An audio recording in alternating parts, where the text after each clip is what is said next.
நாமும் போட்டா நல்லா நடிப்பேன்னு சொன்னடா. நான் வந்துகிட்டு பெரிய இடம் ரீசெண்டா நடந்துக்க. இவ ரொம்ப டீசெண்டா இருக்கிற காவா ஓரத்துல கஞ்சா அடிக்கிற மாதிரி. Hello friends, welcome back to channel. So இன்னைக்கு நாம பார்க்க போற படம் பார்த்தீங்கன்னா தமிழ் டப்பிங்ல வந்துட்டு 2025ல ஒரு ரொமான்டிக் காமெடி படமாக வெளியான மேட்ரியாலிஸ்ட்ஸ் அப்படின்ற படத்தோட ரிவ்யூ பத்தி தான் இந்த வீடியோல பார்க்க போறோம்.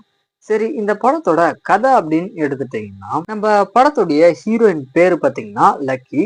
இவங்க பாத்தீங்கன்னா நியூயார்க்ல வந்துட்டு ஒரு மேட்ச் மேக்கரா ஒர்க் பண்ணிக்கிட்டு இருக்காங்க. மேட்ச் மேக்கர் அப்படின்றது ஒரு சிங்கிளா இருக்கிற நபர்கிட்ட பாத்தீங்கன்னா போயிட்டு இந்த மாதிரி டேட்டிங் மூலியமா உங்களுக்கு வந்துட்டு ஒரு பெர்ஃபெக்டான மேட்சை நாங்க ரெடி பண்ணி கொடுக்குறோம் அப்படின்ற மாதிரியான ஒரு வேலையை பாத்தீங்கன்னா நம்ம ஹீரோயின் வந்துட்டு செஞ்சுக்கிட்டு இருக்காங்க. ஸோ அந்த மாதிரி தான் ஒரு கிளைண்டோட மேரேஜில் பாத்தீங்கன்னா ஒரு பெரிய பணக்காரனான ஹாரியை வந்துட்டு இவங்க மீட் பண்றாங்க. ஸோ அதே மேரேஜில் தான் பார்த்தீங்கன்னா இவங்களுடைய எக்ஸ் பாய் ஃப்ரெண்டான ஜானையுமே வந்துட்டு இவங்க மீட் பண்ணுறாங்க.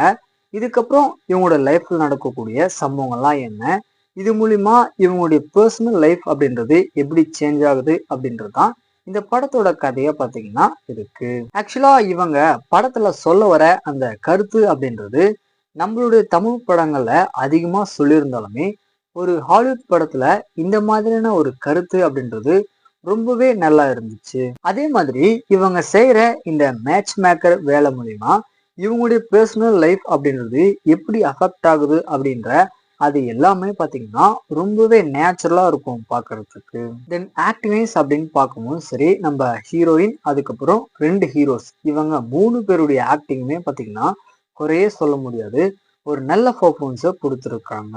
பட் இருந்தாலுமே இந்த படத்துடைய ஸ்கிரீன் பிளேல பார்த்தீங்கன்னா அந்த அளவுக்கு விறுவிறுப்பு அப்படின்றது சுத்தமாக இருக்காது. அதே மாதிரி பேக்ரவுண்ட் மியூசிக் பார்த்தீங்கன்னா ஓரளவுக்கு டீசெண்டாக தான் போட்டிருக்காங்க. ஸோ ஃபைனலாக வந்துட்டு இந்த படத்துடைய கிளைமேக்ஸுமே பார்த்தீங்கன்னா ஒரு நல்ல கிளைமேக்ஸாக தான் இருந்துச்சு. ஸோ இந்த படத்தை கண்டிப்பாக ஒன் டைம் ட்ரை பண்ணி பாருங்க.